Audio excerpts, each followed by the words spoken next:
to the African continent.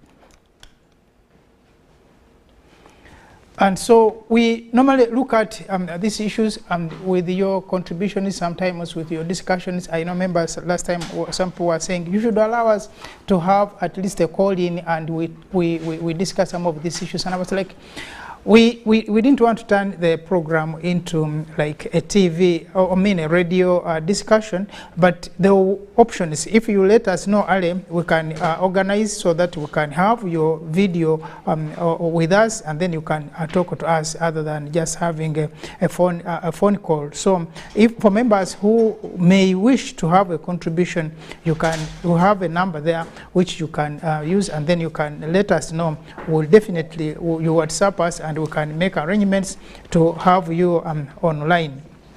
Today we'll be looking at a number of issues, but definitely, and the most important, we are looking at the continuous demonstrations on the African continent. As we speak, I think we have 5 countries in this continent that on 20th of March went to the streets to demonstrate a number of issues. Of course, different issues. Some of them are related, some of them are not related at all among those countries.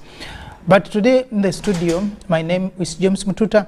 I'm joined by the usual panelists, Ndugu Rugarama and Sister Rachel, who will be talking to you on all these subjects, and I know we could have even more people who will be joining us on the Zoom, and if that happens, we'll let you know. We have members who are on standby from some of those countries where we'll be talking about. But normally, for the programs, as usual, we begin with what we have seen happen on this African continent, at least for the last 1 week since we were here on Friday. And of course, this week has been impactful on the continent, but we'll just pick a few of the things that we think are of importance to us, but also look at issues that are likely to come out after these demonstrations have happened. What do we expect? What do we see Africa go? Which are the issues that are likely to impact us socially, economically, and politically on this continent? Now, before we come to that, I will bring on screen Sister Rachel Takali to talk to us about her week, how she has seen this week through the African lenses. Rachel. Thank you for this opportunity, as always, to engage with the people across not just this continent, but even beyond on matters Pan-African. Sure.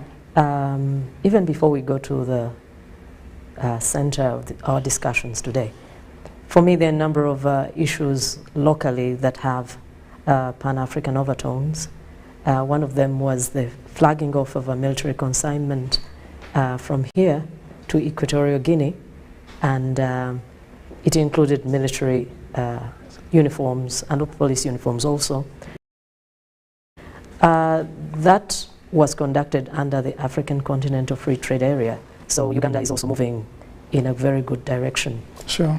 That company is a locally based company that originated these supplies, but they're already working with the government of Burundi, the government of DRC, South Sudan. So for me, that strengthened the credentials of Uganda as a Pan-African, at the vanguard of the Pan-African enterprise. Other than that, also locally, one of the queens in this country, Uganda has a number of kingdoms. One of the more pronounced kingdoms of Uganda, the queen launched her autobiography yesterday, and that is Lady Sylvia Najinda Luswata. And that is quite unprecedented, because in times past, the queen's wives in African culture were not at the forefront of social, not to say political matters. So the fact that she's making waves in that arena is something that is worth noting.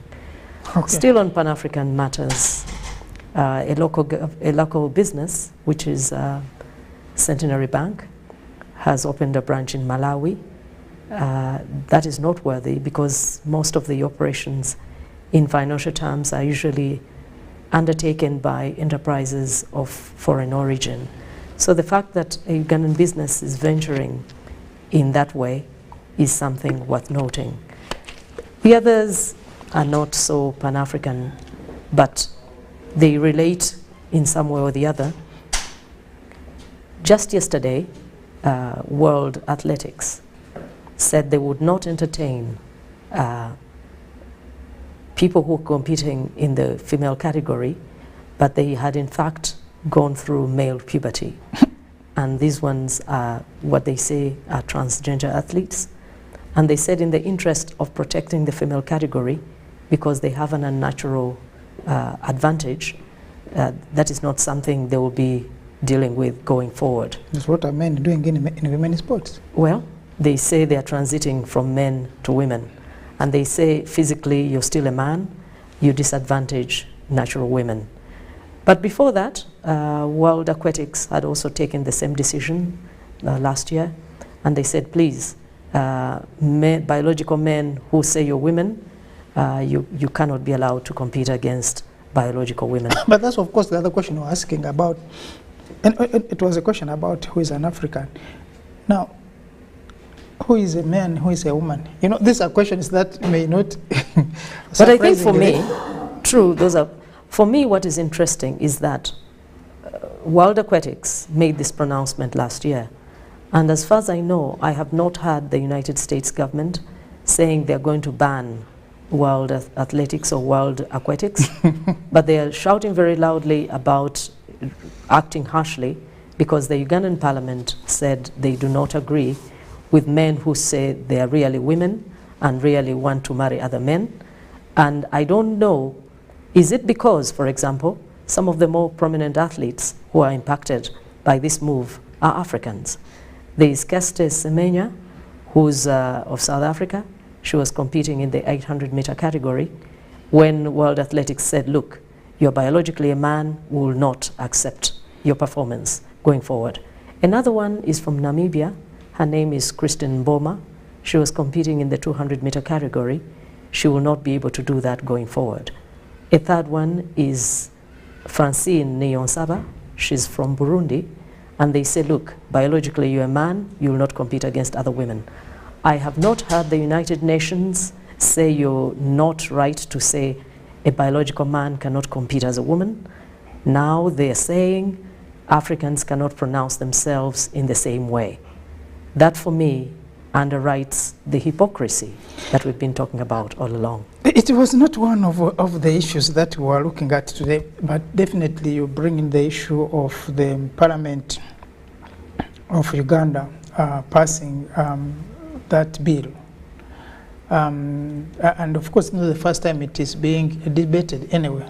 Agreeably so, that the bill has certain issues that may make it vulnerable to discussion, especially when it goes to the bench, to court. But that notwithstanding, I don't know why the US should even have sleepless nights over Uganda and this, because 40, I was checking, I think about close to 40 countries world over have even harsher penalties when it comes to homosexuality than what Uganda is suggesting. So I don't think that, but at the same time, really, what is good for me, if you think fairness is at play, then it's also good for you. If US thinks that the issue of tolerance, that you should tolerate other people who don't think like you or who don't behave like you, or, well, that is what we are thinking. So if it is issue of fairness, then they should also have the courtesy to tolerate and accept our thinking. But I was also thinking, the biggest disappointment to me is the so-called Church of England. Because if the Church of England, and many others, not only the Church of England, of course, came to Africa, and I'm referring to it because among those that came to Africa, and taught people that And there was that famous writing by, which is attributed to Mugabe, I think, saying, "You told us not to put on our skin clothes, and we agreed. You told us not to do this." So they told us that when you marry 2 wives, it's a sin. It's a very bad sin indeed. So we agreed. We obliged and sent away our wives and our children so that we could have only 1 wife. Because we are now Christians. Now you come back to tell us that was not even enough. Now you have to marry another man. So after I've sent off, no, that's not going to be easy. So I think these are some, and of course we have also seen rebellion within the Church of England and many others that have tried to go that line. But what we are saying is that as Africans, we also need to have our views respected. We need to have our values respected. Like I think it was either President Kagame or President Museveni told one of them, say, we are not even interested in knowing what you are doing. And the better you also not get interested in knowing what we are doing. But you are not going to tell us to do this, do this, do this. I think we have passed that stage. But that's not the discussion for today. We shall have it for another day. And Nduguru Garam. Thank you so much, Comrade Mututa. Good morning to our viewers and wherever you may be watching us from, because I understand that our audience, of course, given the different time zones, like in America, there are some parts they are preparing to sleep. And there are those, of course, whom we share the time, and they are live with us. And I've also gotten information that our viewership is global. This week, Comrade Mututa, I will, I want to share what my sister Takari has just said about Buganda Kingdom, especially our Queen. Now, as all of us being in Buganda and Kampala in particular, the good news that comes from our kingdom impacts, bad or good, impacts all of us. Now, this particular one, I was very happy that the Queen has written a book. I'm trying to get a copy, but I have read a few chapters so far. From a colleague, and I'm very impressed. You see that the chronology of events, the grammar, you know, she carefully put down that kind of information. The news, none of us knew about the twins. I want to believe it was the first time that we were looking at the twins, who the Kabaka and the Queen gave birth to twins. And I was also very happy to see the Queen, given her age, because the age is well captured there. I wouldn't expect, judging by what we usually go through in Uganda, somebody at her age would be looking very different, but she looks like a 38, 42-year-old. That was very beautiful. But what is more important is in that particular book, the kind of information she gives to us, the ease, the kind of freedom, you know, with which she does it, and the beauty. You know, she writes so well that I encourage all of us to pick the book and we read. That is one. Then two, we cannot escape the battles that were in our parliament. My senior brother, Fox Odoi, making an argument that his colleagues had not fully appreciated the bill which they wanted to pass, and that it is very important for them to be considerate to the LGTBs and whatever other name they want to give themselves. But at the end of the day, I also loved these other submissions from some parliamentarians. One of them, I think to lighten up the House, said, when I look at you, Right Honorable Speaker, and the rest of the ladies in the House, I cannot imagine why a man should go with a man. And even my sister Anita Among just laughed out. You know, that kind of laughter that would make the entire house catch fire. You know, it was very comic, but the message really could easily be understood that this issue of homosexuality was not going to find some comfortable landing here in Uganda.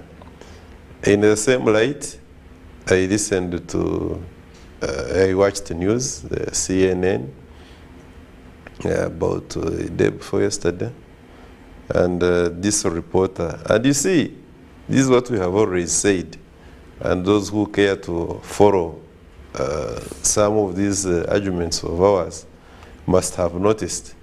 When something as controversial as this homosexuality is coming up, they will have the news anchor on that day will be an African, at least by color. Rachel has a different view about that. The news anchor then was a black lady, and the reporter based in Lagos was also a black gentleman. And then they were talking about Uganda's past bill, the anti-homosexuality bill that had been passed into law. And then they were bringing our president into the picture, and also tracing him on how consistent he has been in making sure that he has got nothing to do with this homosexuality thing. And that, of course, you would see that right from the anchor to the news reporter, the language, the tone was that why should anybody have a problem with this homosexuality thing? And that is also something that the white community, if you like, has always used when they want to promote something, and they want it to look as if you, who is the same color and probably the same mind, because to the gullible, that's the kind of impression they want to create. Why should you have a problem with something? So ourselves, we are the ones who are hitting the same, we are hitting the same thing, but we are hitting it differently. You remember, again, it takes us back to when a group of African American killed their very own. So the intention is, and they are police officers, the intention is to change the narrative that it is not about whites who made atrocities against blacks, but even the blacks themselves actually do kill their very own. And that is for a purpose. So finally, but the week, there is, we have got, I was looking at the 20th, which was declared by the Azimio in Kenya. I was watching in horror. Yeah, the 20th has been a controversial day. And the same by EFFF.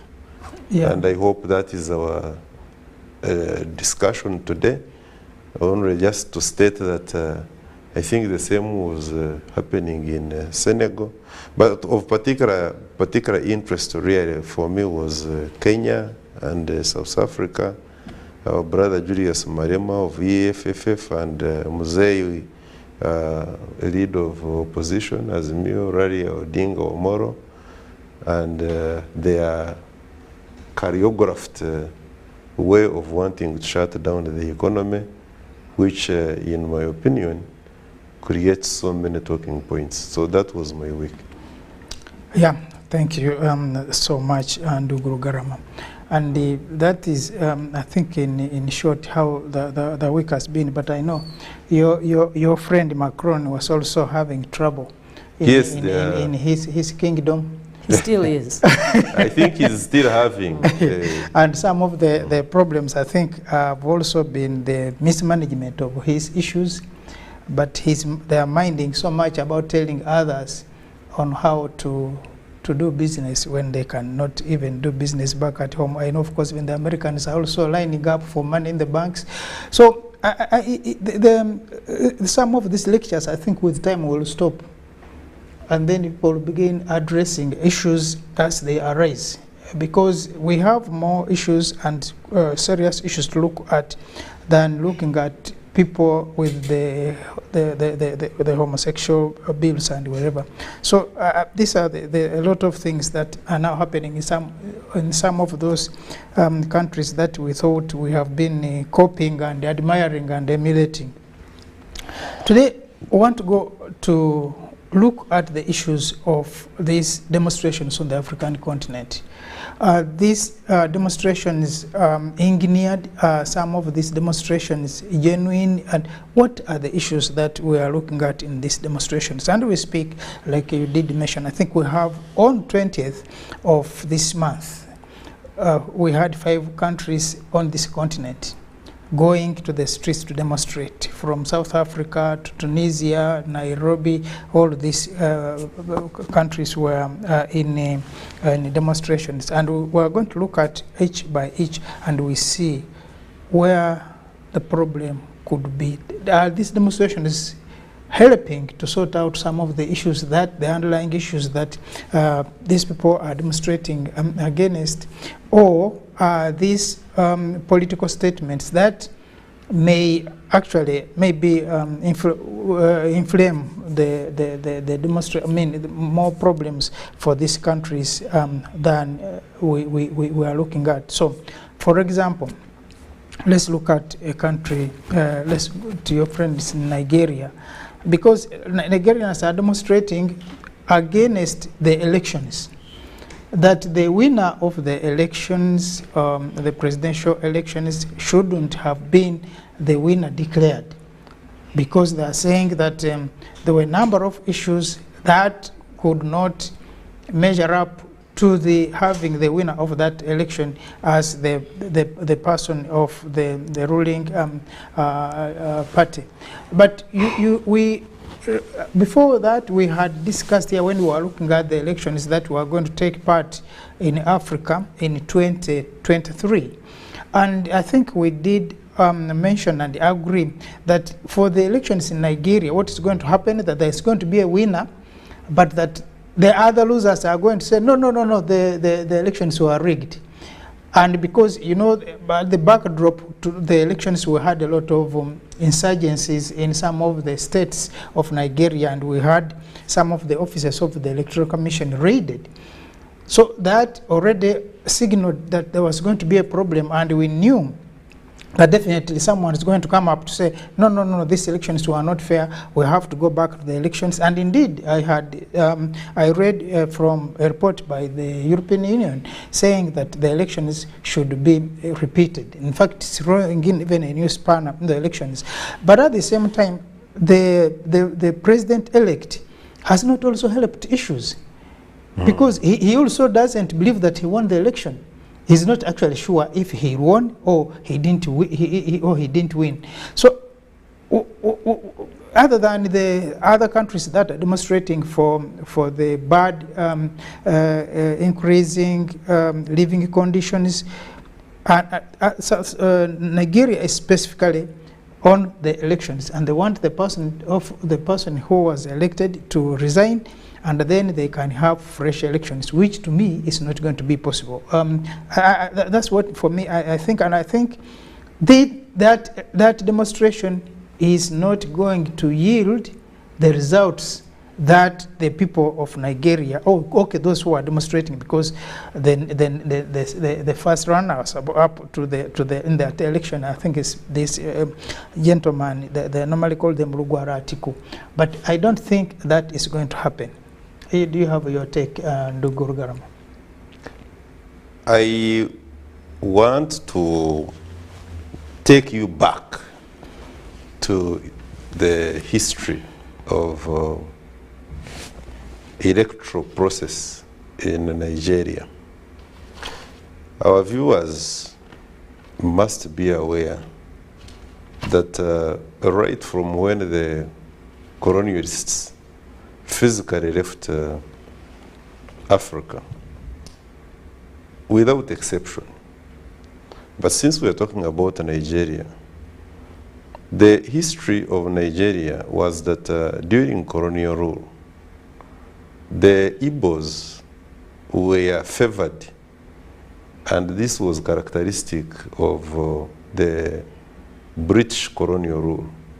They would pick out a certain tribe, they would give it certain privileges and create a sense in them of superiority, whereby the others would feel as if certain jobs, certain assignments were strictly for that particular tribe.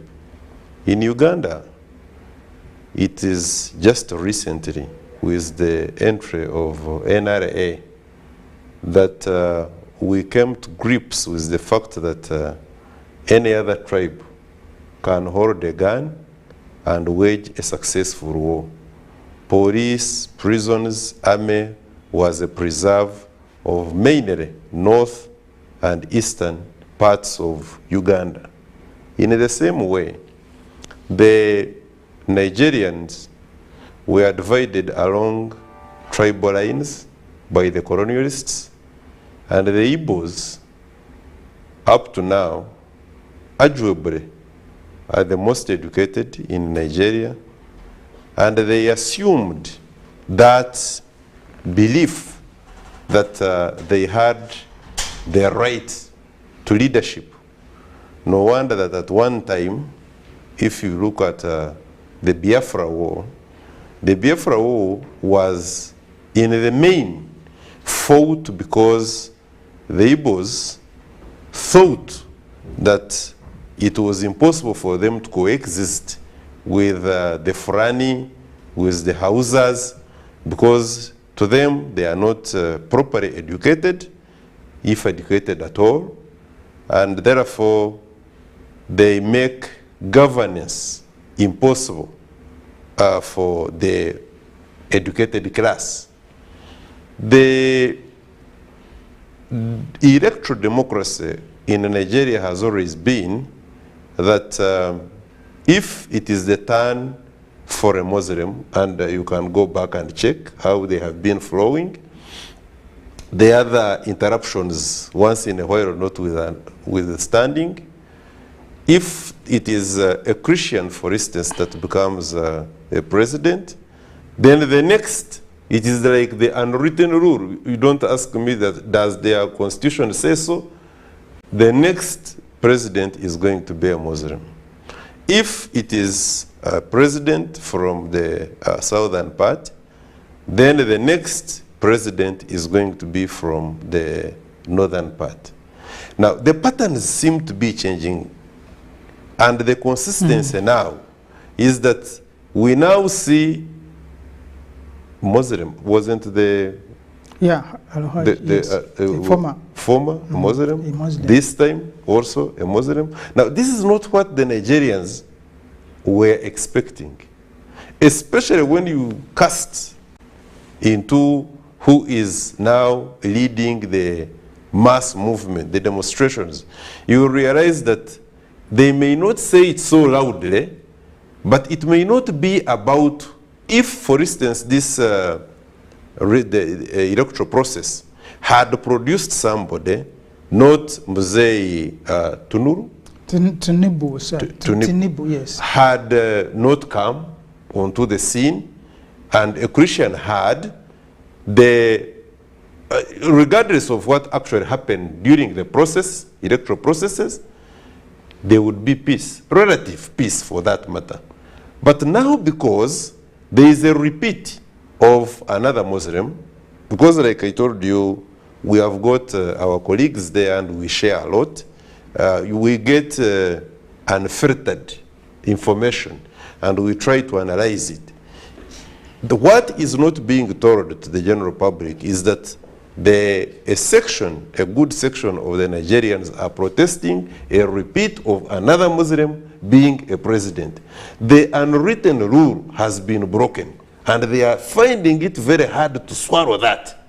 Yeah, but the other stuff also, in that same breath, is that Nigeria, without saying it so loudly, you very well know, has been undergoing quiet but sometimes eruptive civil unrest. yeah, that's a common Even feature. before they went into the elections. Now, the population and the leadership, the interests of the foreigner, the imperialist, has always been that Nigeria is too huge, and being the largest economy on the African continent and the biggest population, I think they are close to 300 million Yeah, or yeah. 300 A plus. bit over 200. But and someone was suggesting because like Nigeria and Congo, which are big countries in Africa, they should be split. Because Congo, you can understand, Congo is big, yes, very big geographically, but the population is something like 100 something, Exactly. around there. Yeah. But Nigeria, which is not the same size as DRC, has got close to 300 million people. Now, in the imagination, and it is the biggest economy, and you know what the Nigerians, the way they do their stuff, it is in the interest of the imperialists. They have always wanted to divide that country. And even like I said earlier on, the imperialists during the fight, the Biafra war, was mainly for purposes of people who thought that they were larger than the other tribes within Nigeria. Okay. So at the end of the day, when you ask the question, what brings these kind of, what you call protests? Yes. Martin Luther called it mass movement, and the Indian Mahatma Gandhi also called it mass action. Yeah. Now, there are tenets upon which a proper mass action is supposed to be carried out.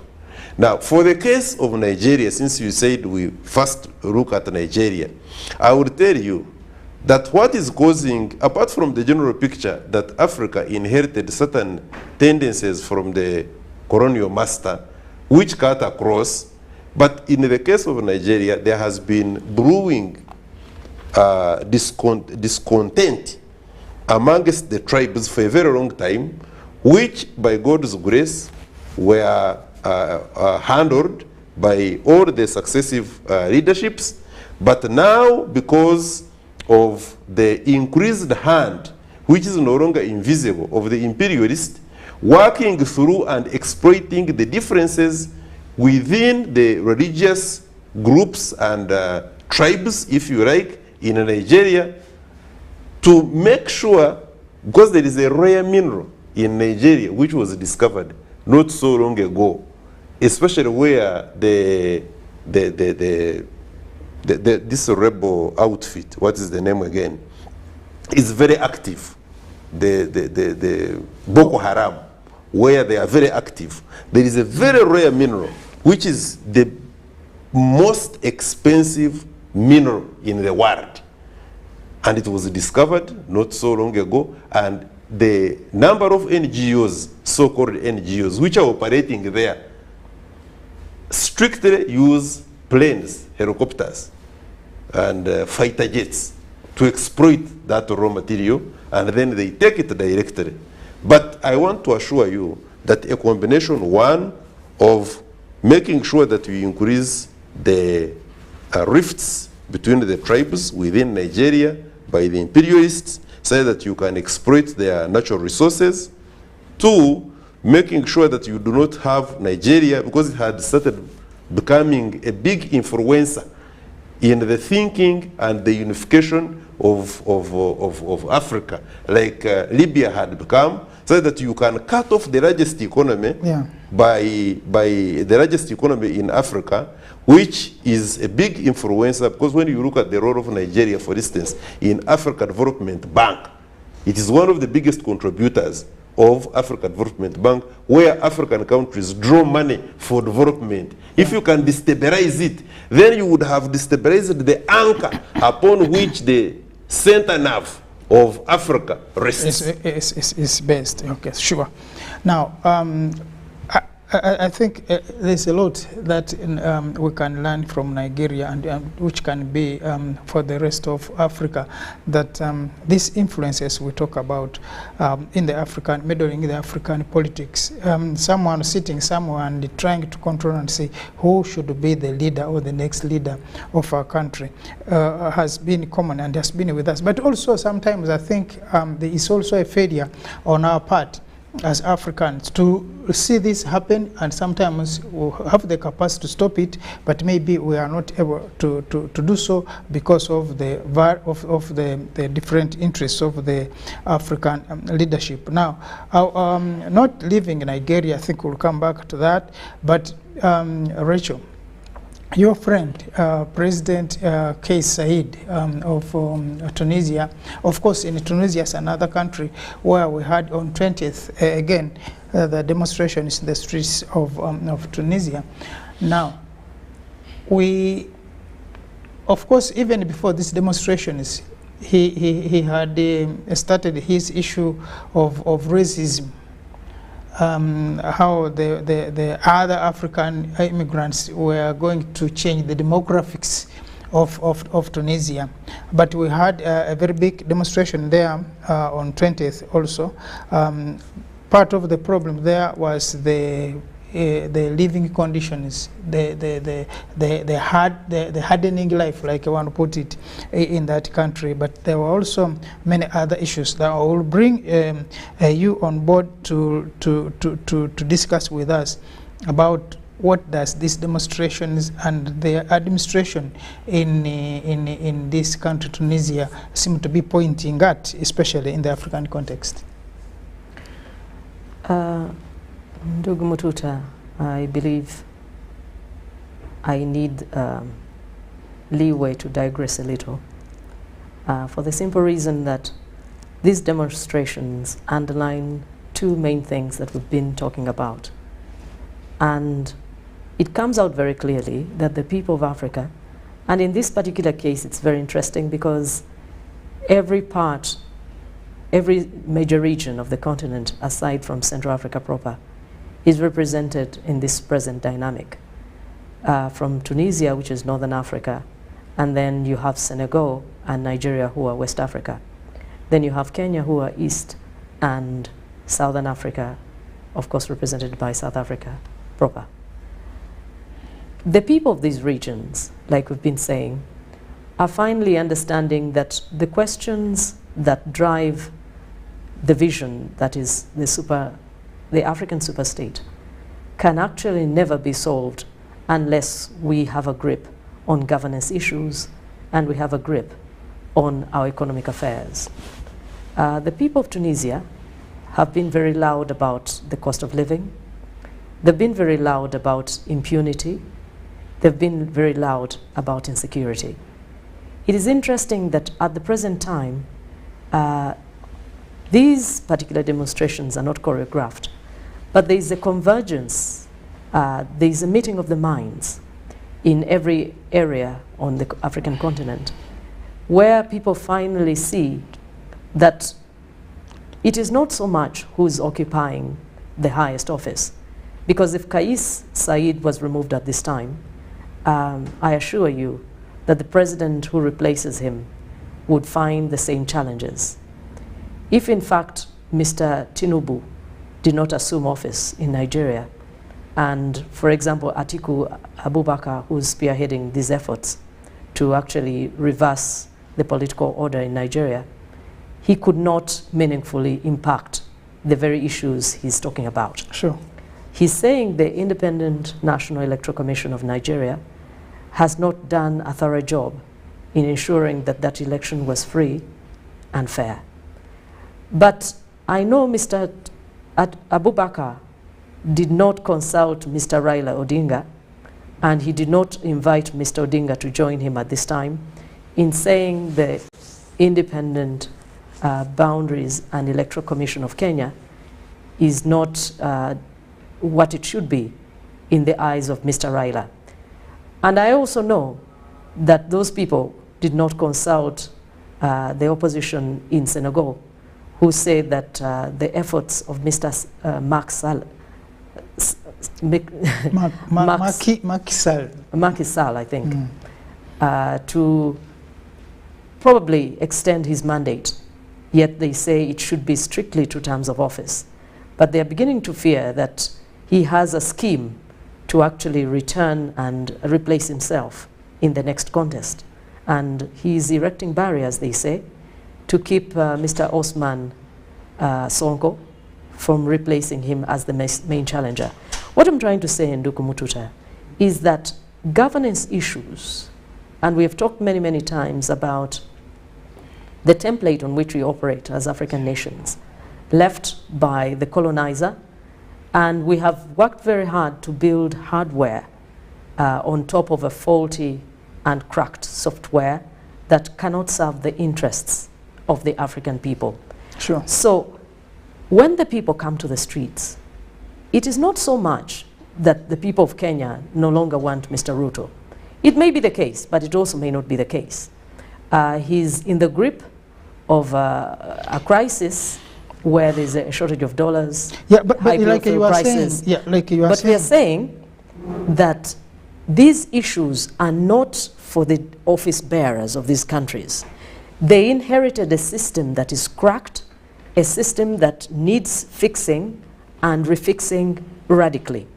What we are saying that the people of Africa, aside from spilling into the streets, have to actually demand for a revisitation of these foundations that cannot be fixed by any single office bearer per time, is really what I'm trying to say. Yeah, because some of these issues may be inherited. A lot of them no, they are all of them inherited. But they also the issue of the bad workmanship by the office holders. For example, like you are saying, this man, President Said, the Tunisian president, you remember in 2021, I think, he suspends parliament. Impunity. Yes, says suspends parliament, and then he says, he tells the army to close down parliament, and then he takes over power so that he can manage issues in the country. He has been arresting most of the crackdown now on the journalists, on the lawyers, on the opposition leaders, especially I think the strongest. By the way, he's a law professor. Exactly, a constitutional lawyer, by the way. Sadly.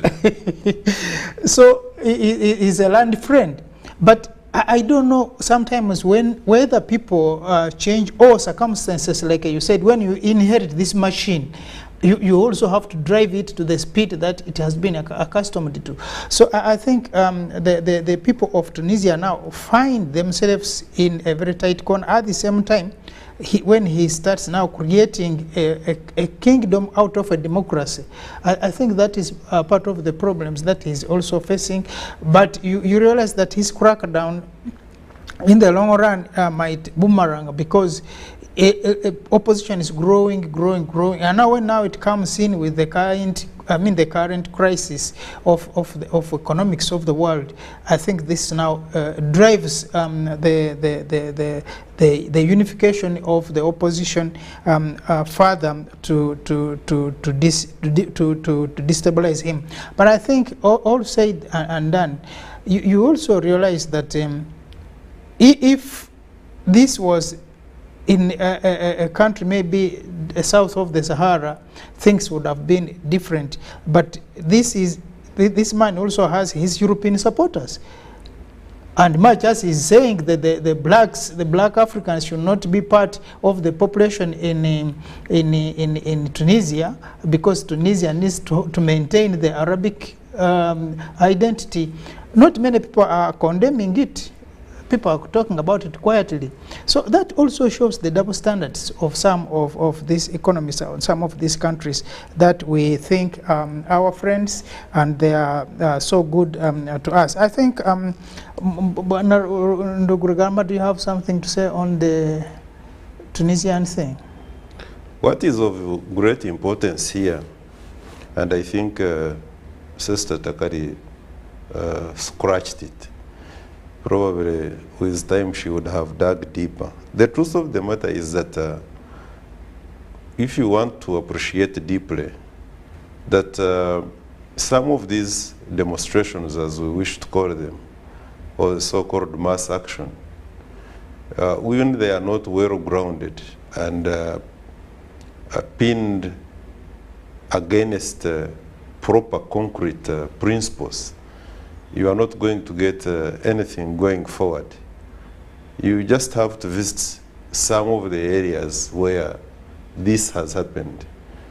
Question, for instance, is we had mass actions in Sudan. How is Sudan now? But Tunisia itself. Yes, Remember, that's where it began. Is the first, exactly. Yeah, that's yes, where it began. Exactly. And the same Egypt, struggles are still alive. Yes.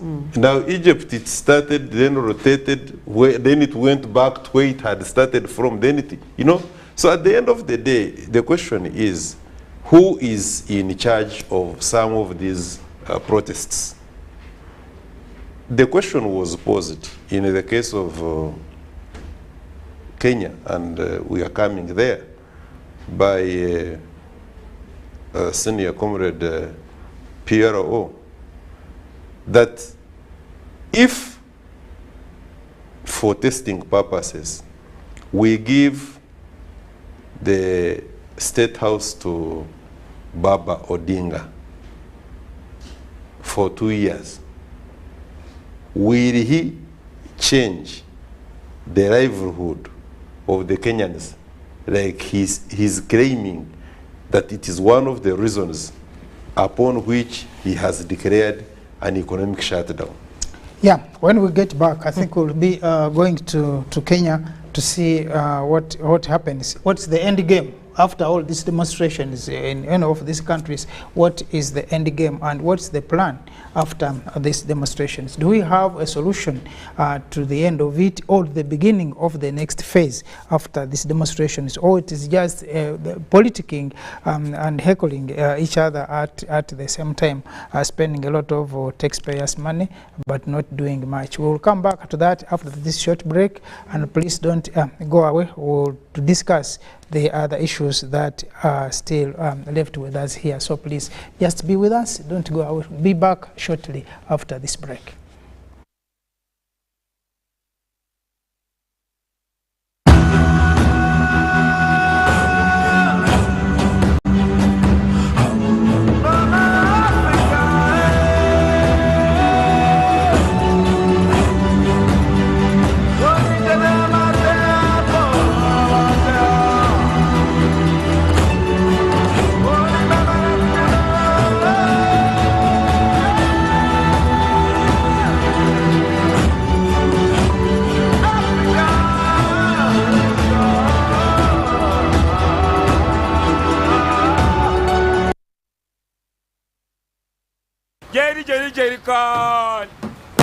Jerrycan! Hey, Master Blaster! Touch him, man!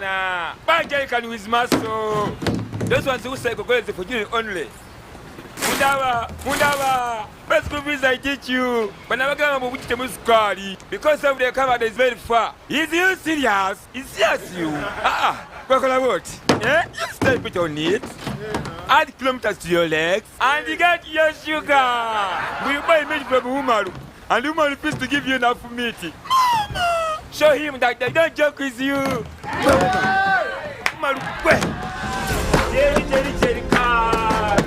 Okukakaluka n'okulungi kwetaagako omuntu akuyambako, n'olwekyo tujja kukuteerawo embeera esaanidde osobole okukola ekisinga. Awamu teri kitulema.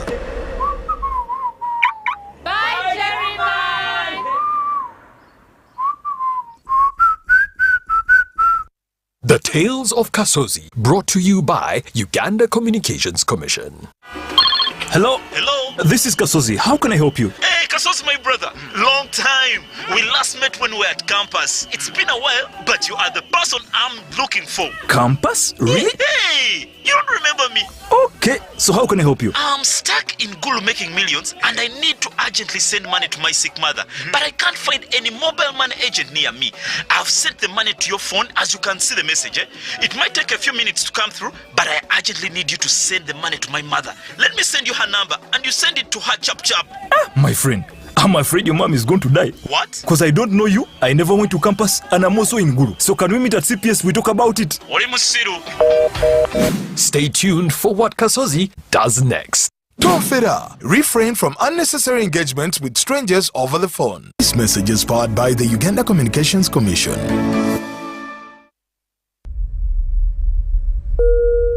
Ladies and gentlemen, this is your captain speaking. We're descending into Entebbe Airport.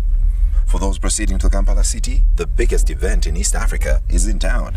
That's right, the East African Business Expo 2023 is happening from the 23rd to the 26th of March at Kololo Grounds. Join us to network, connect, and grow. Contact us for exhibition or sponsorship opportunities. The 14th East African Procurement Forum and Business Expo 2023 is hosted by PPBA. Now sit back and relax. It's time to explore great business opportunities.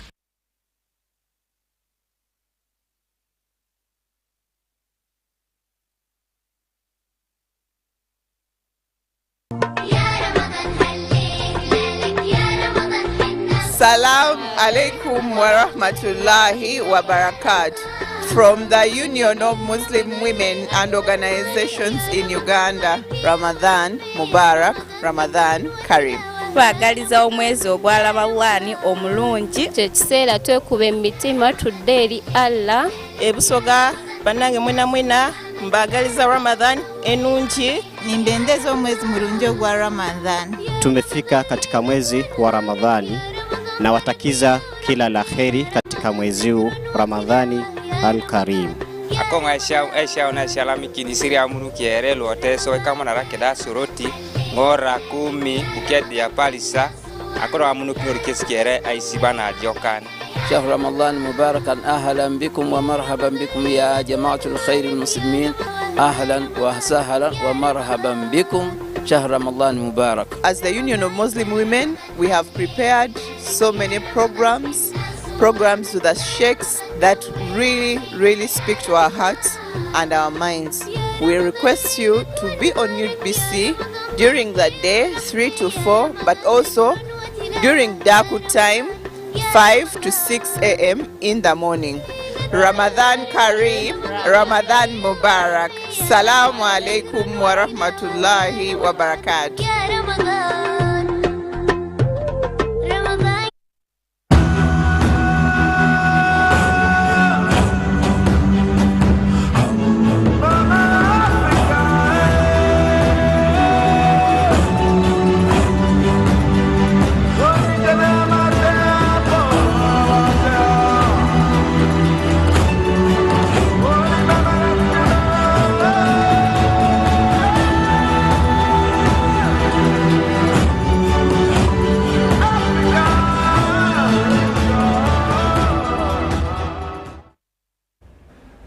Yeah, welcome back to the last episode of the Pan-African Friday, this Friday. And before we went for the break, we were talking about these demonstrations and the end game of these demonstrations. Where are we heading? Is that the civil way of doing things? Is this the democratic way of doing things? Is it the nature of doing things, or it is just the mass way of doing things? And how do we end with this mass, because a mass is a mass.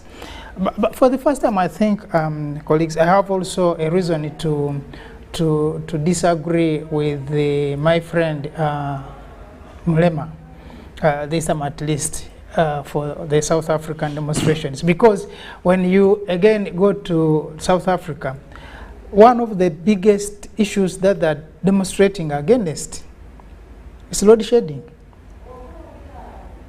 Now, you sometimes wonder, so what if the load shedding is not there? If you are going to demonstrate, then electricity comes back. I think the major concern of EFF, we have always known it, and they have not changed goalposts really.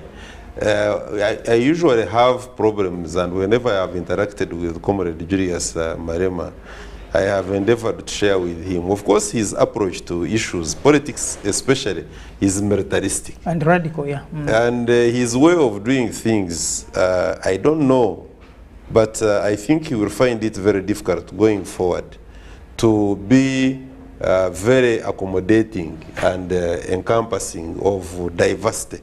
South Africa is, for starters, a country of diversity. And where we are moving is that we must be able, without losing our grip on our original principles, like the principles of EFF, to accommodate and differences. But Marema, with the recent shutdown, like he called it, like among other reasons that he was advancing, is the road shading. Yes, and that the President Ramaphosa should resign, the issue of unemployment, the issue of... Actually, you could see that all that he was mentioning at the end of the day was to lead to... Because their catchword was Ramaphosa must fall. Like Ramaphosa the Ruto must go. Now, he continued to argue, and he had started that campaign of his right from parliament.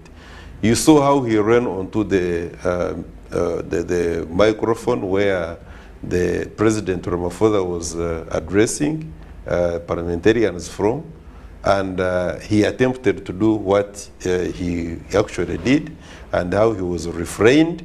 But at the same time, you could see some of his statements, like when he was addressing his he calls them the military men, he calls them the soldiers, the soldiers.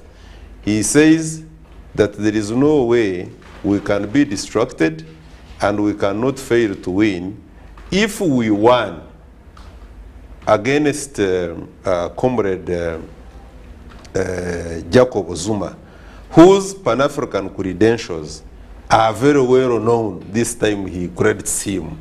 No wonder, because we very well know that it is Jacob Zuma actually who brought up Marema, by all intents and purposes. Then he says we managed to bring down Jacob Zuma with all his Pan-African credentials. Then what about this Ramaphosa, who is an adopted child of a white couple? How can he pose? Now his language really, and it is not new, he has not just adopted it. His language is, in my opinion, is not so helpful. Even where he has got, because his agenda of economically revolutionizing South Africa and giving land back to the South Africans, and also liberating the economy and putting it square in the hands of the Africans, is not a bad idea in my opinion, although that does not translate into getting rid of all the others who are not necessarily black South Africans.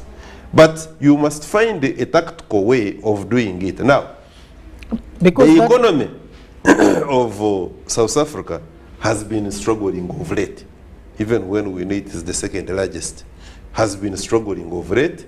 Road shading is a common practice there. There are contracts which are being signed with the government signing the contracts with China for purposes of power supply and other related stuff. But unfortunately, EFF does not see anything good in ANC. Whatever policy that the government is proposing, whatever it executes, EFF does not see anything positive in it. Exactly. Now that becomes a problem. Actually, in a manner of speaking, my brother Julius Marema appears to say that the South Africa does not have a leadership, a democratically elected leadership. He behaves as if he's the de facto president. Some of these acts of his, even where he has got very strong points, and you can sympathize with him and say, I think his agenda is correct, his methods of wanting to achieve the agenda is problematic. Exactly. And he certainly is bound to run into a lot of trouble with the established government. Now, we have had almost the same thinking.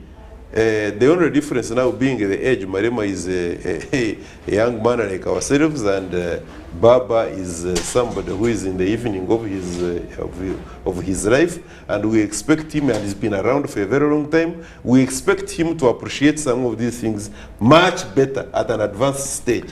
But to imagine that, for instance, what Malema is doing in South Africa, the kind of leadership he's offering to AFF, is the kind of leadership that Baba, Omoro, Dinga, Raila wants to offer to Azimio to walk to State House and overthrow. The other question there is, because this is not the first time and the first engagements and problems that Malema is having with the establishment.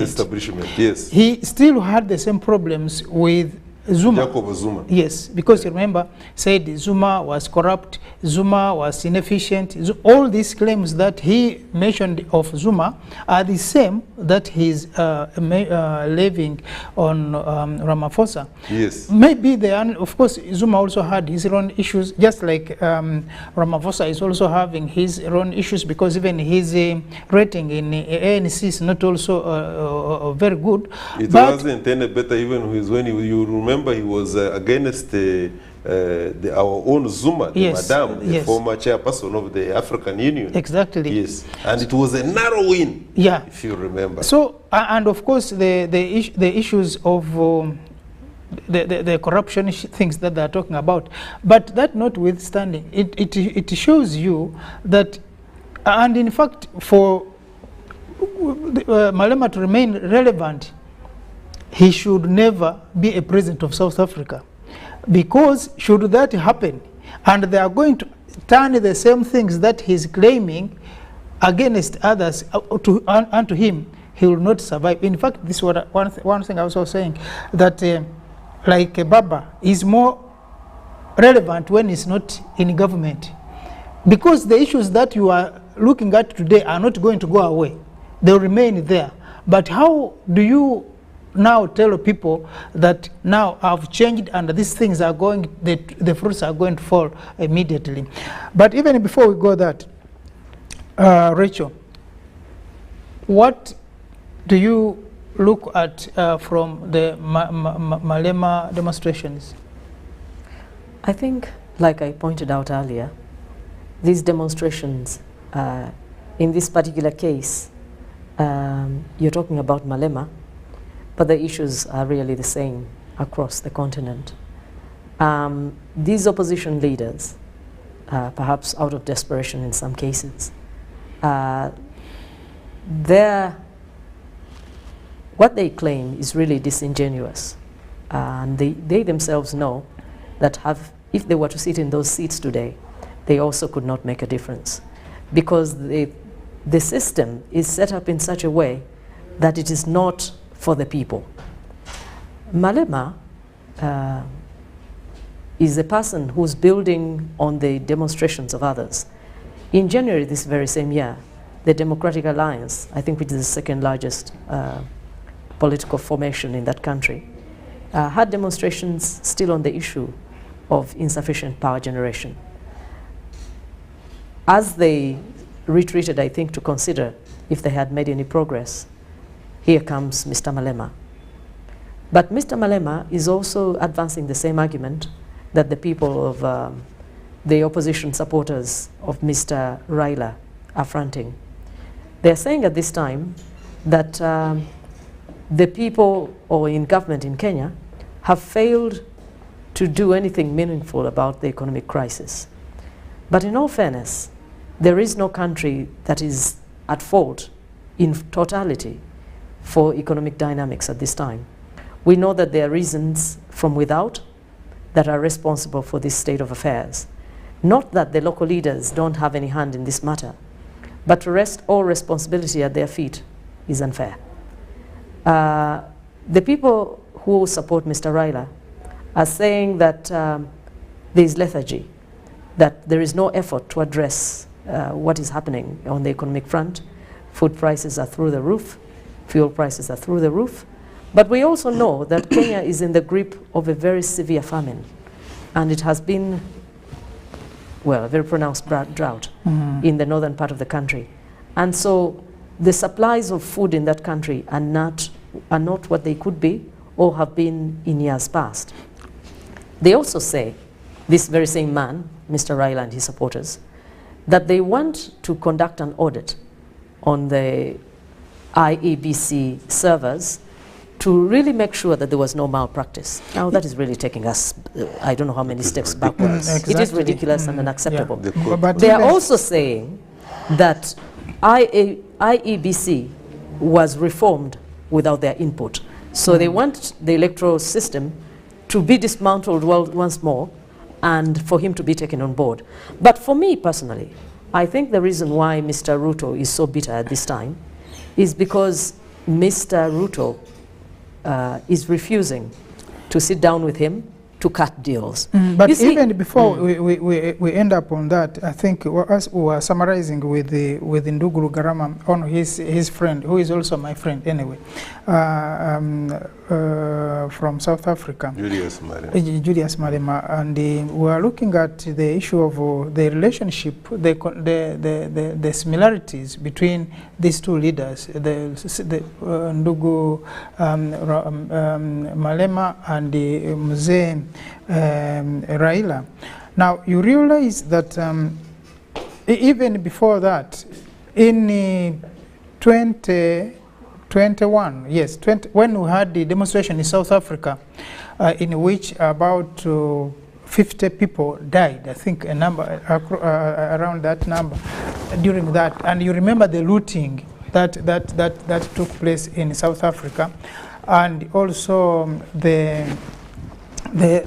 insecurity that it came with after that is when you had now people running away, even Ugandans and many other countries, people who in South Africa were being hunted like they were thieves. But that demonstration then, if it were meant to achieve anything, you realize it didn't achieve much other than causing more mayhem and more destruction in South Africa. But true, like Malema claims, President Ramaphosa has not also been up to the game at some point. This issue of the Palapala, the money which was stolen from his farm, could also be part of the problem that is running around with, because even the businessman who bought the animals, they say, according to the South African Revenue Services, this money was never declared at the entry point, at any of the entry points of South Africa. So I think people try to relate to that, to the president with money laundering, with the funny deals. I think that's where sometimes even the ANC feels sometimes uncomfortable with the president, but they can't do much because, I mean, he's the president, and whatever happens around him also affects ANC.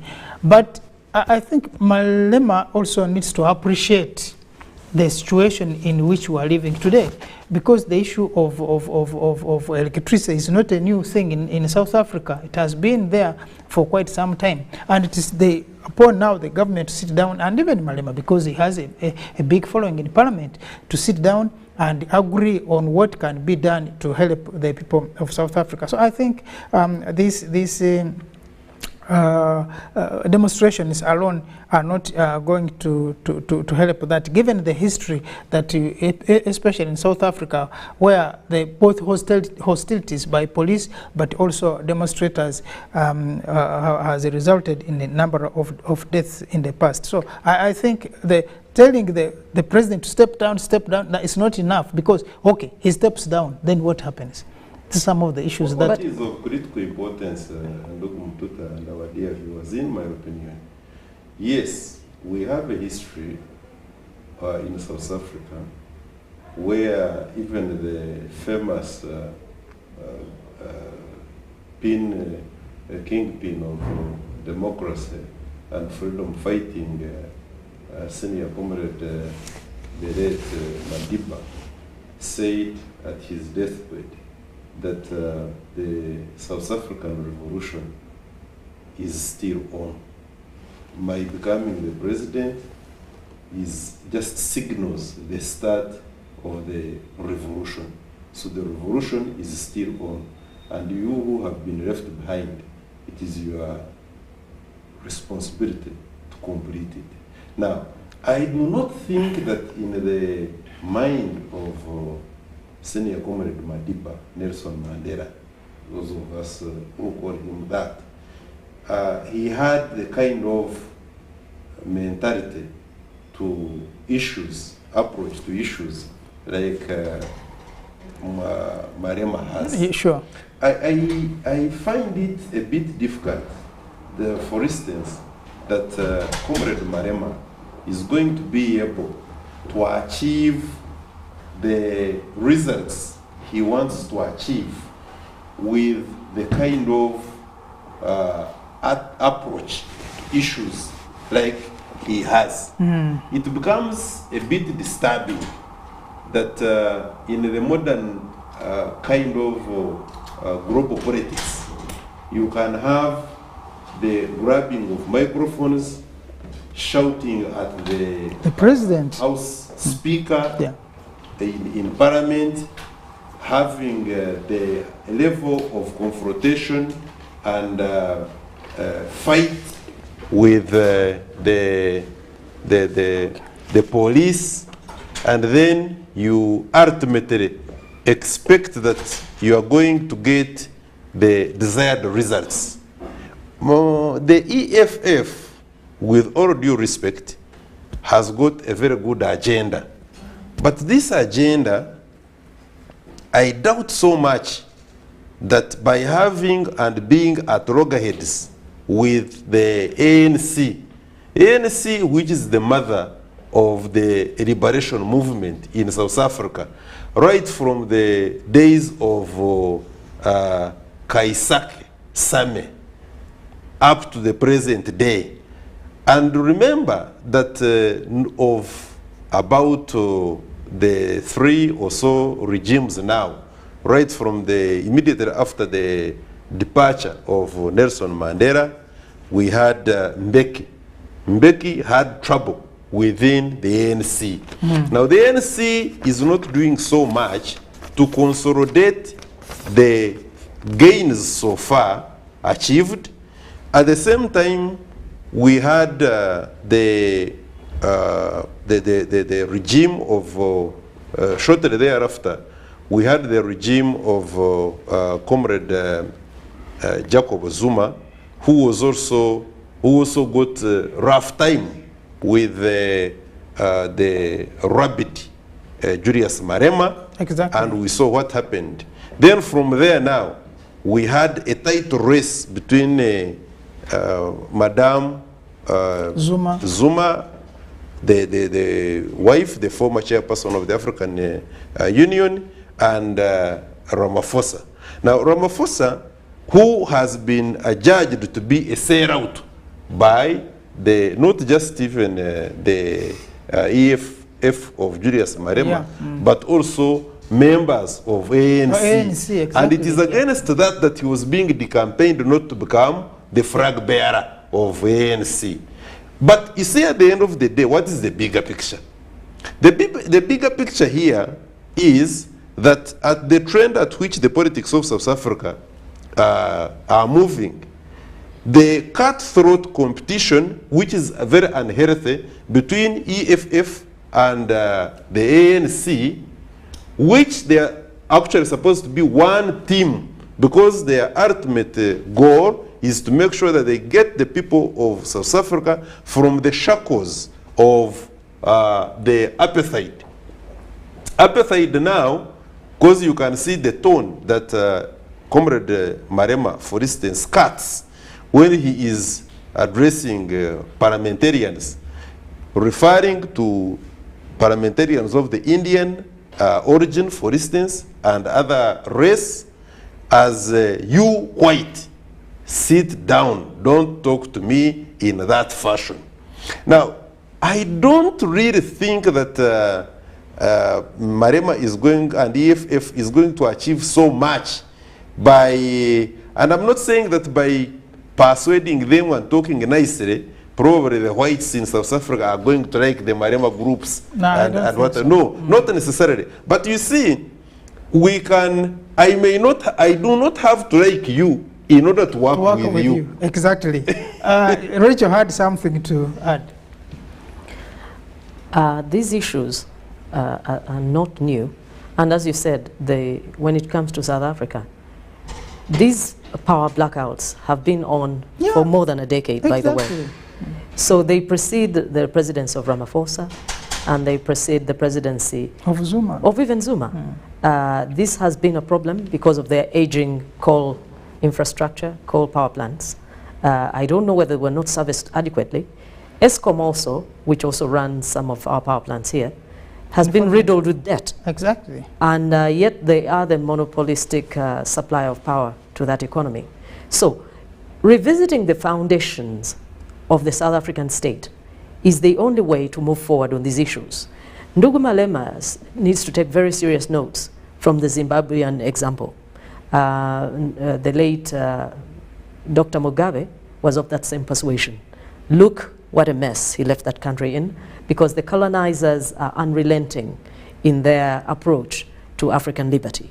So the way forward really should be to engage all the actors meaningfully and with a final solution in mind, because no one can deliver the economy of South Africa to the next level without taking all the stakeholders on board. But I was also saying that Ndugu Raila, and I really have to underline the fact that he's being disingenuous. When they were crafting or redoing the Independent Electoral and Boundaries Commission, Raila was alive and well. He was not in jail, he was not on a hospital bed. So how can he pretend that he had no input in this particular situation? Who in his right mind can entertain such a person on a negotiation table, saying, look, overturn everything you represent in order to talk to me? Really? So these demonstrations are not meaningful in any way because they are not, no one has any robust answers. When you ask the people who are demonstrating in Tunisia, what are your answers? All right, after this man is removed, what will happen? Remember, before him, there was a very long-serving strongman called Ben Ali. Yes. Ben Ali had been there for forever and a day. This man was autocratic. He did not even pretend to be in the, ruling in the interest of Tunisia. He was French in all but appearance and name. So when he was removed with a lot of fanfare, the people took to the streets and said, look, economy and stagnation must be things of the past. I think they are further behind the line than when Ben Ali left office. Look at this man in Senegal, the present holder of the highest office, Macky Sall. This is a man who came in on the back of demonstrations to remove Abdoulaye, something like that. But that man was trying to extend his term for a third term. The people of Senegal took to the streets and said, Mr. Wade, please give way for another order. That's how Macky Sall came to power. Macky Sall, the people said, okay, 2 terms please. In 2016, the people of Senegal went back to the law books and said the term of a presidency will be shrunk to 5 as opposed to 7 years. Actually, surprisingly, he himself was the author, was the man behind the reduction over the years. But before that, Abdoulaye Wade had also been in opposition for about 20 years. Exactly. Trying to remove another long-standing strongman, long-serving strongman, saying, look, this is not the future of Senegal. What we are trying to say, that the systems that we maintain breed impunity. They breed impunity in Uganda, they breed impunity in Kenya, they breed impunity in Mauritania. The African foundation for governance and economic affairs is faulty, cracked, and unworkable. Yeah, because that issue which you raise is very, very cardinal. Why a man in his right mind says, you know, 7 years, and you notice his predecessor actually who raised it to 7 years. Okay. And for him, he said, for me, once I become a president, I'm going to shrink, to cut down the time of office of a president to 7. Now he's saying now that does not include the first term. Now he did that and was a darling of everyone, and that we were looking at a Democrat, Sali, the man who is a Democrat. And then he gets to office, said, by the way, these 5 years, I realized they're not. No, he originally had it in mind. Not that when he got into office, he realized it. You know, people come with the sugar coating. To start with, somebody forms an idea right from the start and knows that if I say this, the masses are gullible. I will capture them.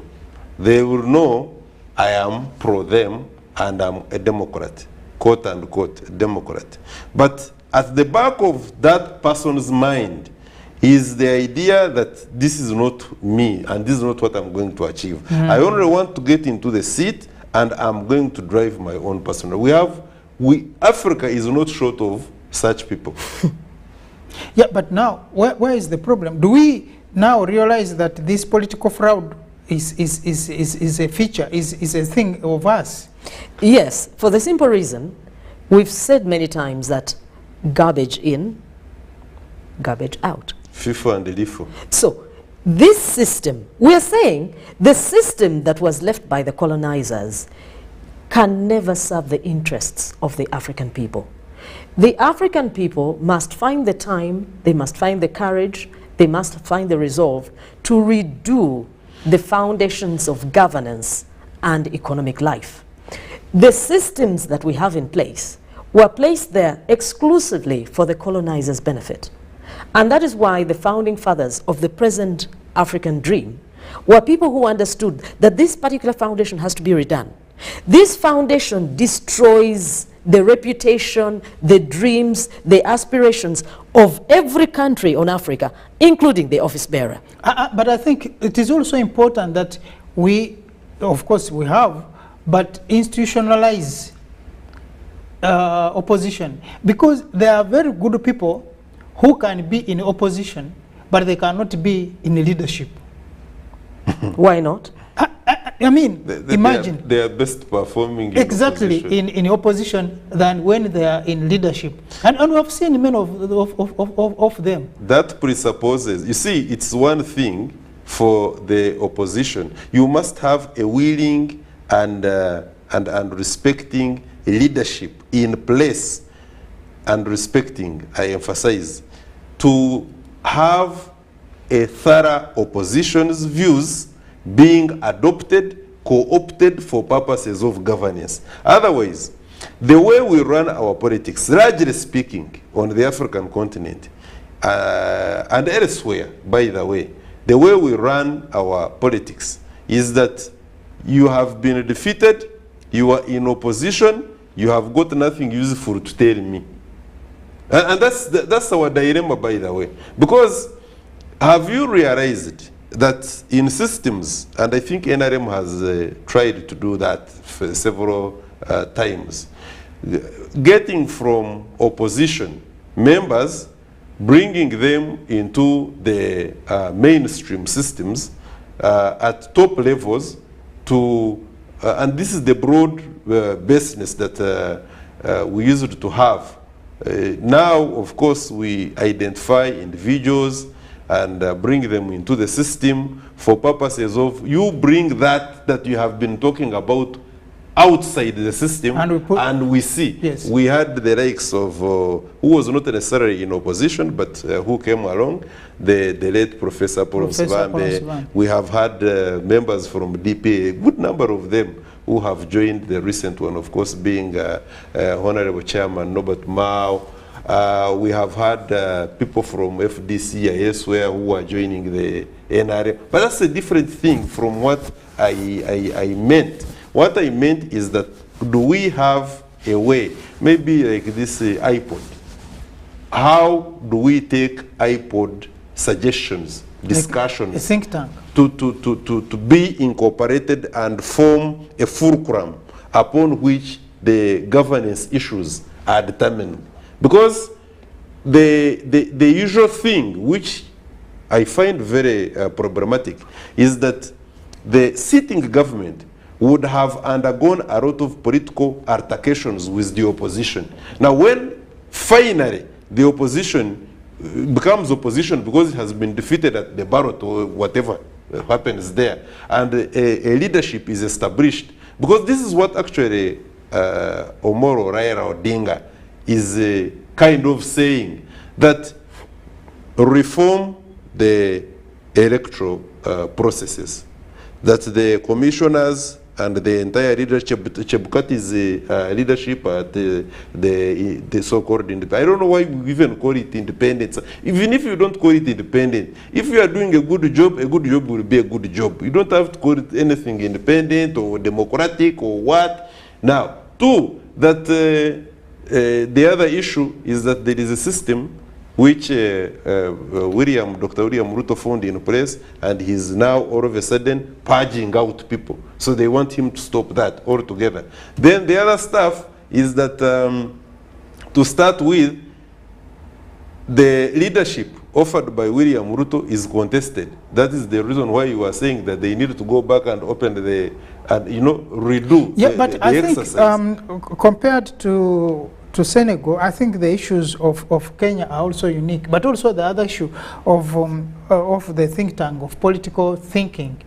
Sometimes it's also very tricky because political parties exist in exclusivity. There is a difference between a democratic party and a Labour Party, or in democracies where the structures are inclined to particular systems. But other than where you find a person crossing this math, because like in Kenya, I think for them they just need political vehicles to elections. When an election comes next time, you will see a lot of alliances being formed and a new political parties being registered for purposes of delivering, of getting to an election. Exactly. You ask yourself, how much of the incorporation will you take into State House, into Parliament, for purposes of policy concretization and also delivery of services to the people? Now that's the missing link. I can see where you are taking us. That we have got a situation whereby, and you ask yourself, for instance, in the case of Kenya, has Baba Omoro Odinga just realized that we actually didn't have a president? Because you see, there is no way we can keep deluding ourselves that Kenya does not have a president. You may have your disagreements with Dr. William Ruto and Gachagua, the deputy, because indeed during the campaigns you are not seeing eye to eye. But you must admit that after the ballot, there was Chebukati's independent electoral boundaries and commission announced the winner.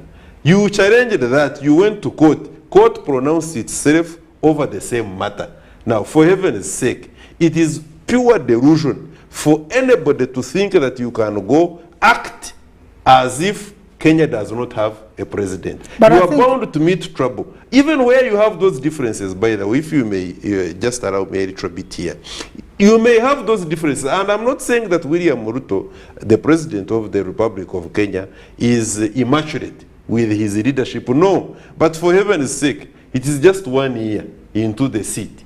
Now, the challenges, you are going to find a Kenya which is now lacking foreign exchange. It has got that problem. You are going to have a Kenya which has got a problem on employment. You are going to have a Kenya whose food prices are skyrocketing.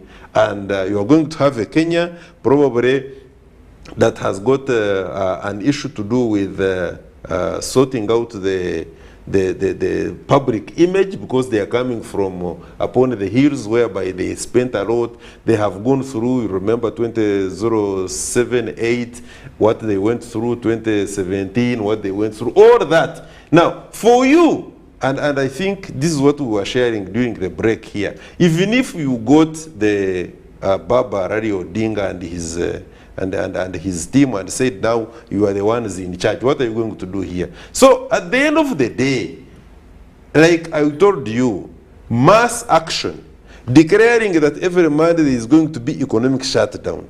Are you the friend of Kenyans or you are the enemy of the Kenyans? Because the benchmarks upon which the shutdowns were or mass action for that matter, I think were proudly and correctly stated by the likes of Dr.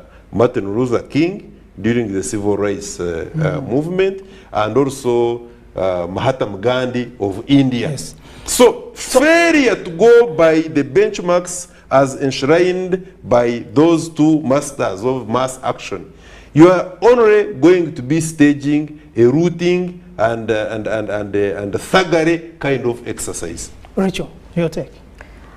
I think for me, of course, demonstrations are an important avenue by which legitimate demands may be put across. Do we need this legalized in our constitutions?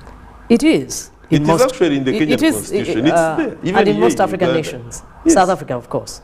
But the problem is, what is the aim? If they are not yielding to the results. You see, the problem is not the idea of a demonstration. The problem is not contesting a given situation. The problem is the intent. You see, as an advocate here will probably agree with me, that in matters legal, intent is critical. Yes. That is why they say this is murder 1 and this is murder 2. I think it's set apart by intent, or the deliberate nature in some instances. But we have been finding, yes, we have been finding that because we cannot read people's minds, in many cases, many of these opposing politicians come in one way, but they really mean something else. We have been finding out that their intent is often extremely selfish and at total odds with the interest of their countries. So people continue with personal crusades, masquerading and hiding them under a national guise. Yeah, because I think that happens where the avenues have been exhausted. But I think for Kenya's issue, you also need to look at the history, the background of the elections, that how they have been coming. Right from, you can go as closer as 2007, when Kivitu failed to announce a winner during the Raila and the Kibaki election. That guy was also confused. No, but then that confusion has not stopped. So we have seen these issues of elections in Kenya coming all the way, having these ghosts following. You remember, again in 2013, yes, when the nullified elections, you realize there were the same issues of the elections, election mismanagement, rigging, and a number of issues that brought us to the nullification of the elections. Again, now comes this issue, this time again, of the same election, and the same things are coming up. So let me give you a perfect example of what you're saying. Mr. Raila Odinga, he's recently on record in bitter fashion, saying some of the people with whom he should be engaging were actually breastfeeding when he started on this journey. And he has been incarcerated, he said, and these people do not understand what it means for him to be in the space he occupies. In other words, these are people in many cases who lose the essence of their struggle. And now they want to occupy that seat just to be counted as having occupied the seat. There are no answers that they are providing. Yeah, but unlike others, I think when you are talking to Kenyans, there is some appreciation they give to Raila. True, nobody is taking that from him. But we are saying for now, like he said earlier, what is he going to change about those things he's talking about? If Mr. Ruto should resign this minute, what would Raila change about the dynamics in Kenya now? Yeah, because like I told you, there are some people who are basically good leaders and very relevant when they are in the opposition. And I can tell you, Raila Amolo Odinga is very comfortable if, according to me, remains an opposition leader. Because if he were a president, the questions that they are putting to Ruto today will be put to him. And I don't think he had the mechanism to address some of these issues. But as opposition, because even now people who voted for Ruto are saying, maybe we voted wrongly, because if it is the issue of the economy, every Kenyan is facing it. Now, those are people who are better leaders as opposition. But notwithstanding, I think there's also the problem when you look at the issues, because like which other country, we are also now learning that really these elections could have also had issues. Now that gives Raila, I think, the zeal to push, knowing that actually the government which is there, it shouldn't have been there. But you see, the government. Raila is not the only one. I just told you about Macky Sall. He came in when the people were saying, look, the other man was trying to extend his mandate. Macky Sall is scheming to do the same thing. If you're talking about this professor of law, Kais Saied of Tunisia, he's busy taking all the powers of everybody. We're talking about a law professor. So the fact that someone says something needs fixing does not mean they have the will or even the intent to do so. And that is the problem. Demonstrations are not the problem. The intent of the leaders of this opposition is the problem. These are people who are seeking for their own gain to occupy the highest office, and it's no longer about the people of Tunisia, it's no longer about the people of Nigeria, it's no longer about the people of South Africa. It's about self, and more self. That's why we are not moving. You are saying, I've got here a tweet, a message from Lazarus Musyoka, who is watching from Machakos and says, from Kenya, says the biggest problem in Africa is that even the parties which are called democratic have nothing to do with democracy. Rather, they just but a personal property owned and controlled by an individual. They trade with that political party and nothing for the citizens. That is very true. That is, we are stuck. Look at Sudan. People shed their blood, struggling to get Omar al-Bashir out of the way. After that, there was some other military strongman. And then I think now it's a different set of military strongmen. But they are still stuck in the same groove, saying, look, power needs to return to civilians, military out of day-to-day affairs. They are stuck in the same groove, singing the same tune. The fact of the matter is, we have a crop of leaders in most African nations who no longer care about what it really means for their nations to move from place to place.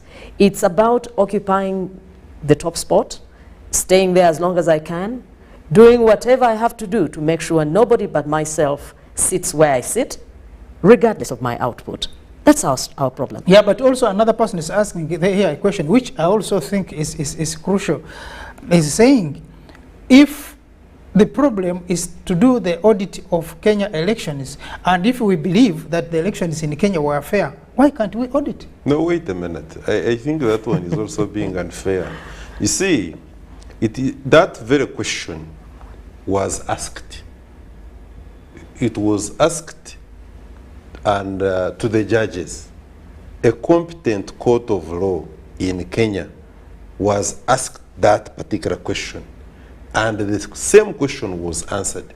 Now, I want us to be fair to the current leadership in Kenya, who should then now answer this question?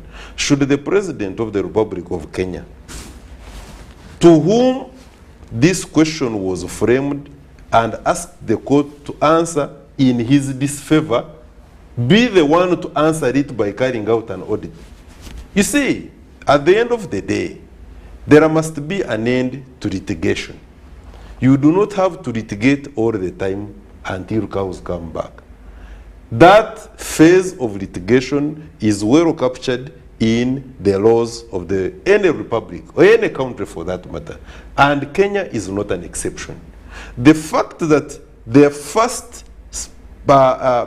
center of arbitration is at the level of the Electoral Commission. The Electoral Commission must come and arbitrate between the contenders and say, this is what has happened. It did that. The result was contested. Now, the law provided where do you go after that? Yeah, it went to court. Court pronounced itself over the same matter. Now, why should anybody be that unfair to say that, because questions will come. Now, supposing after that has been asked and probably out of, because what is the legal framework now? Who should answer that question?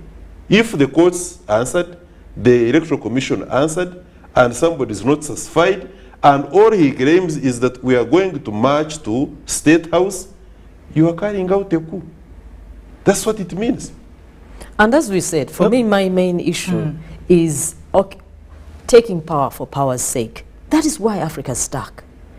I said before, no one, for example, if you ask Mr. Raila, what exactly will you do to stop the fuel prices today? Because he's saying Ruto has fallen asleep on the job. All right, I don't hear you presenting any meaningful solutions. If you ask Mr. Malema, what will you do to get South Africa at full power tomorrow? He will not answer. If you ask those people who are saying whatever they're saying in these demonstrations, okay, the people of Nigeria, and you say, all right, if the Independent National Electoral Commission was disbanded today, how would that feel, how would that get back this electoral system on course? No one answers these questions. Not the opposition, certainly. Now, that shows that when you get there, you will also do what that person is doing, which is staying there at any cost, even without a good reason. It is a competition of occupying that space for the sake of it. And I think Dr. Johnson had it right. Before you read that, Dr. Johnson Umar had it right. Our Pan-African ambassador in America. He says that this brand of democracy, as handed down to majority of African countries, was for purposes of destruction.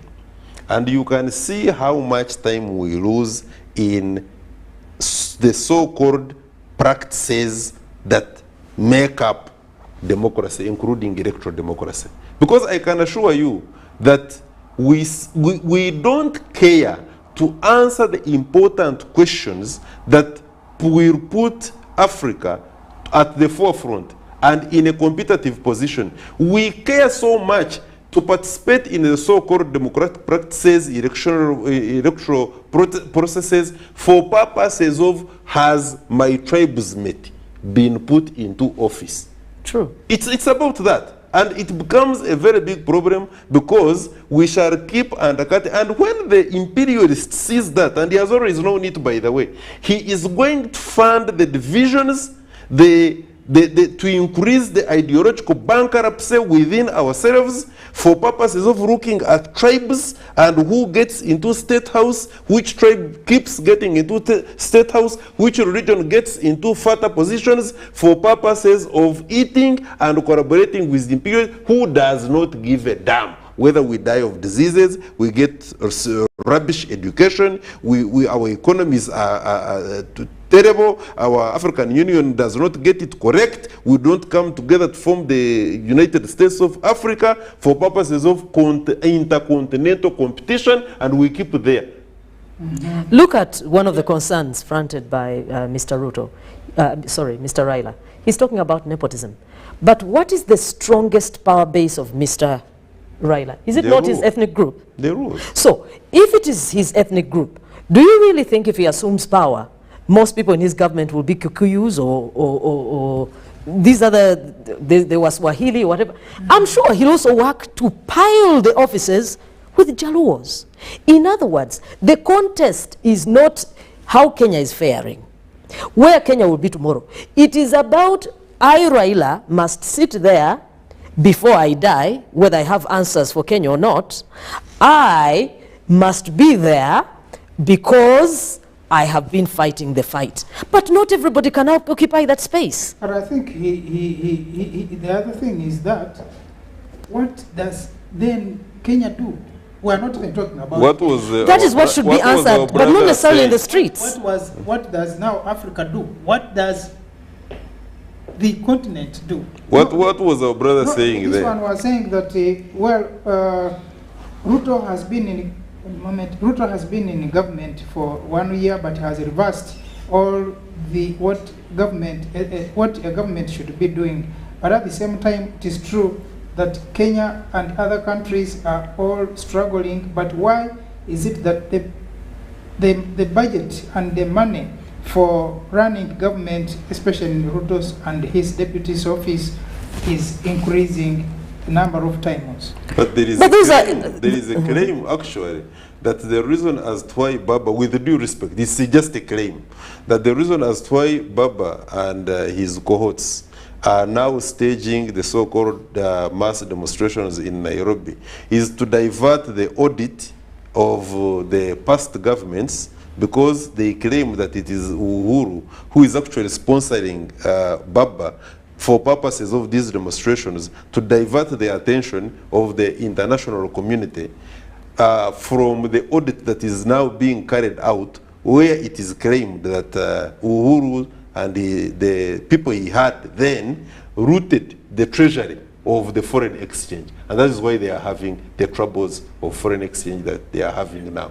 It's claimed. Like one was talking about them, I said they even have been coming here borrowing, begging us. Somebody, a certain mama. Somebody was saying that. Time is running out. We will be making our closing submissions on this subject, but I know we will have time to continue with it at some point, to definitely look at what Africa needs to do to be able to measure up to its democratic credentials. But actually, in all fairness, I think when you look at the democratic development in Kenya is far better than some of the other African countries that we are talking about, but that there's need to protect those achievements that Kenya has registered over time. And Nduguru Garama, as you wind up.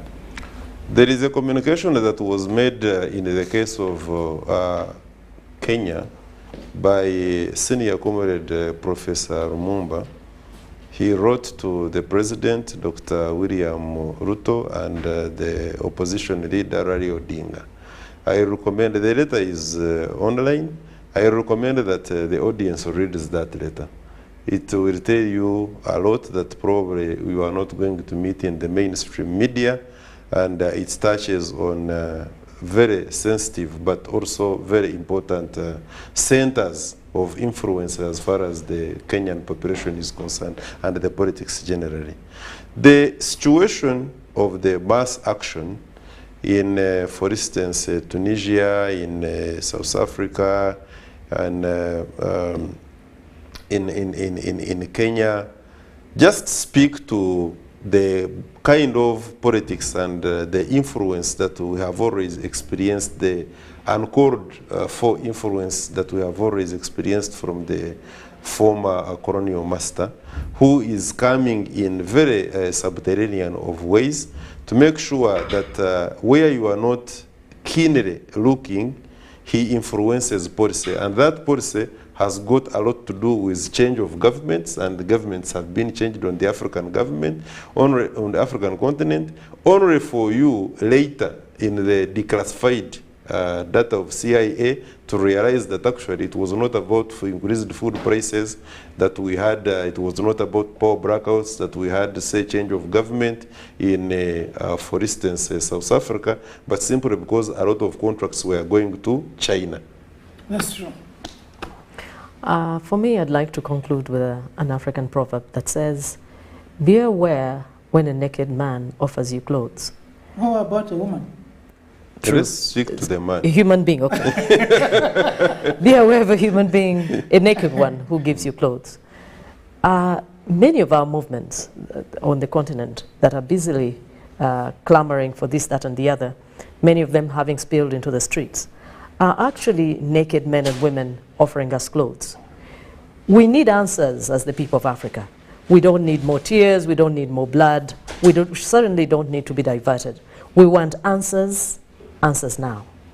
Yeah, thank you so much. And apparently our time has come to pass, and we will be definitely here again on next week on Friday to continue with some of the things. But you can send us your views, which we shall review, and then of course we shall get back with you, and many of them will be brought on air here for people to hear and react. But we thank you for the time that you have been with us since we started this program about 2 hours ago, and we thank you for your being there with us and giving us the feedback, whichever information that you send us. We definitely appreciate. We'll be going off the screens for now, but UBC will be continuing with more interesting and educative programs. So please don't go away. We wish you the best of the weekend until we shall meet next week, inshallah. Be good and be blessed. Thank you so much.